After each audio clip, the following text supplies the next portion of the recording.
सारी में बेबियान हाथ जोड़ के ना राम राम। तो आज आप शिव पुराण पढ़ांगे। आज ध्यान ला के सुनियो सारी बेबे। भाई श्री कृष्ण अभिमन्यु संवाद ध्यान ला के सुनिया करो बेबे। शिव पुराण सुननी बहुत ज़रूरी है। हर घर में शिव पुराण चलनी चाहिए, हर घर में सुननी चाहिए, हर घर में पढ़नी चाहिए। तो आज मैं शिव पुराण पढ़ के सुनाऊंगी, सुनियो बेबे। ऋषि बोले, हे सूत जी, आप बड़े भाग्यशाली और शिव जी के अन्य भगत है, आपको हमारा नमस्कार। अब कृपा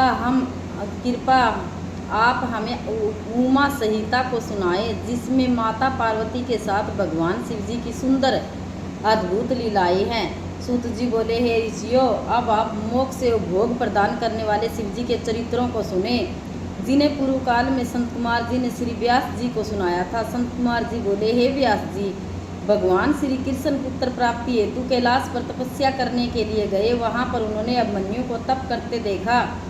श्री कृष्ण ने अभिमन्यु को प्रणाम करके कहा, आप तो शिव जी के भगत हैं, मैं भी पुत्र प्राप्ति हेतु शंकर भगवान की आराधना करने आया हूँ, इसलिए आप मुझे शिव जी की महिमा बताइए, जिससे भक्ति में होकर मैं भी तपस्या कर सकूँ। यह सुनकर अभिमन्यु बोले, हे श्री कृष्ण, एक बार मैंने तप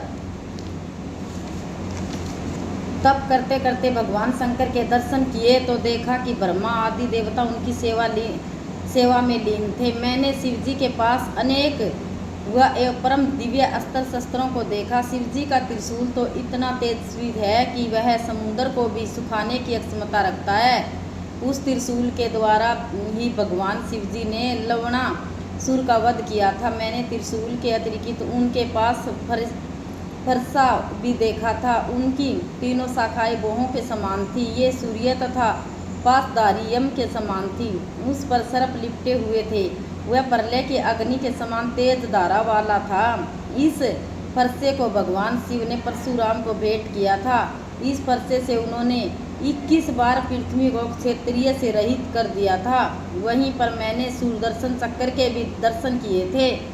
उसके 1000 मुख थे, 2 नेत्र व 1 पैर था। वह करोड़ों सूर्यों के समान प्रकाशवान था। वहीं पर मैंने वज्र के भी दर्शन किए थे, जो तेज धारा वाला चमक रहा था।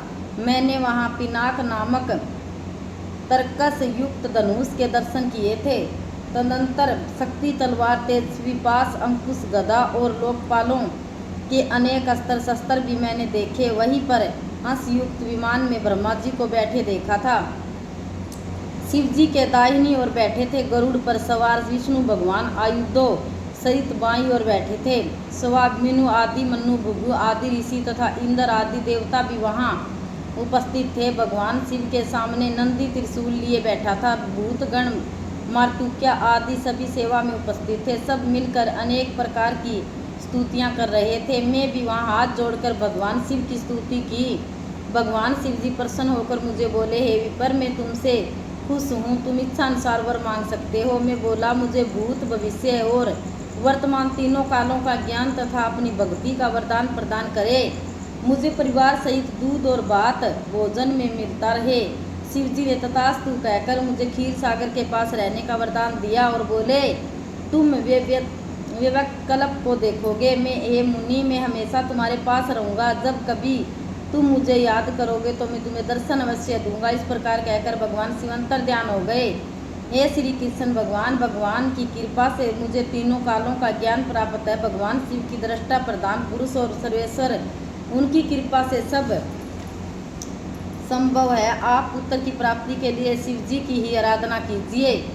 श्री कृष्ण बोले, हे अभिमन्यु, शिव जी की अर्चना से जो शिव भगत हुए हैं और उन्हें जो सिद्धि प्राप्त हुई है, उनका वर्णन कीजिए। अभिमन्यु बोले, हे श्री कृष्ण, हिरण्याकश ने शिव जी की अर्चना वंदना की तो उन्होंने 10 लाख वर्षों तक इंद्र का निष्कम राज्य प्रदान किया था। उसमें इतने वर्षों तक इंद्र को अपना दास बनाए रखा था। सतमुख नामक दानव ने शिव जी की आराधना करके 1000 पुत्र प्राप्त किए थे। शिव जी की समीप कृपा से, असीम कृपा से ही श्री ऋषि याज्ञवल्क्य से वेदों के ज्ञाता हुए व्यास जी ने भी शिव जी की कृपा से वेद और पुराणों का ज्ञान प्राप्त किया था। प्राचीन काल की बात है कि शिव जी को क्रोध आने पर पृथ्वी का जल सूख गया था। तब देवताओं की प्रार्थना पर अपने कपाल से उन्होंने जल को निकाला था। राजा चित्रसेन भी शिव जी की कृपा से शत्रुओं पर विजय पाने से सफल हुए और निर्भय बनकर शिव जी की भक्ति में लीन हो गए थे। राजा चित्रसेन को देखकर गोपी का बालक श्रीकट ने भी शिव जी का भगत बन गया। शिव जी के सोमवार के व्रत के प्रभाव से सीममितिनी पत्नी के द्वारा अपने पति चित्रागत के यमुना में डूबने पर भी मृत्यु में रक्षा हुई। वे नागलोक में जाकर वहां से अपार संपत्ति लाए। चंचला वेश्या भी गोकर्ण क्षेत्र में जाकर तर गई। उसने अपने दुराचारी पति बिंदु को भी सदगति दिलाई। महाकाल नाम के महापापी और हिंसक व्याध को शिव जी की पूजा करने से सदगति प्राप्त हुई। ऋषि दुर्वासादि तो शिव जी भक्तों में प्रसिद्ध है। प्रजापति ब्रह्मा जी शिव भक्ति से ही सृष्टि की रचना करने में सफल हुए। मार्कंडेय मुनि शिव जी की अर्चना करने पर ही अजर अमर तथा शक्ति संपन्न हुए। शांडिल्य ऋषि संसार में शिव भक्ति के कारण ही प्रसिद्ध एवं पूजनीय हुए हैं। हे श्री कृष्ण, इस प्रकार शिव की पूजा अर्चना करने से अनेक व्यक्तियों को सिद्धियां प्राप्त हुई है। आप भी शिव जी की अर्चना करके उत्तर प्राप्त करें। ऋषि अभिमन्यु बोले, हे श्री कृष्ण, आप शीघ्र ही शिव जी की तपस्या द्वारा उनको दर्शनों को प्राप्त होंगे। आपको अपने समान ही पराक्रमी पुत्र शिव जी की पूजा से प्राप्त होगा। मैं आपको एक मंत्र बताता हूँ, उसमें जपने से निश्चय ही आपको शिव जी के दर्शन प्राप्त होंगे। यह मंत्र सभी मनोरथों को पूर्ण करने वाला है। यह मोक्ष तथा स्वर्ग प्रदान करने वाला पंचाक्षर मंत्र ओम नमः शिवाय कहलाता है। इस उत्तम मंत्र को प्रणव्रत पूर्वक करना चाहिए। संत कुमार जी बोले, व्यास जी, इस मंत्र की महिमा बताते बताते अभिमन्यु को 8 दिन और 2 घड़ी का समय व्यतीत हो गया था। 90वें दिन श्री कृष्ण ने अभिमन्यु से इसकी दीक्षा ग्रहण की थी। श्री कृष्ण ने जटा जूट बांधकर और एक पैर के अंगूठे पर खड़े होकर एकाग्रित से 15 दिन तक कठोर तप किया था। 16वें महीने के लगते ही भगवान शिव पार्वती प्रकट हुए। भगवान श्री कृष्ण ने उन दोनों को प्रणाम कर अनेक प्रकार से स्तोत्रों से स्तुति की। शिव जी के प्रसन्न होने पर श्री कृष्ण ने उनसे 8 वरदान मांगे, जो इस प्रकार है।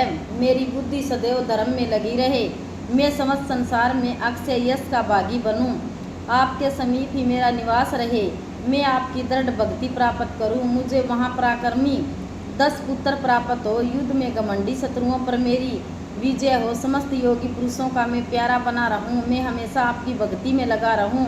श्री कृष्ण के इन वरदानों को मांगने पर परम कृपालु महादेव जी ने तथास्तु कहा।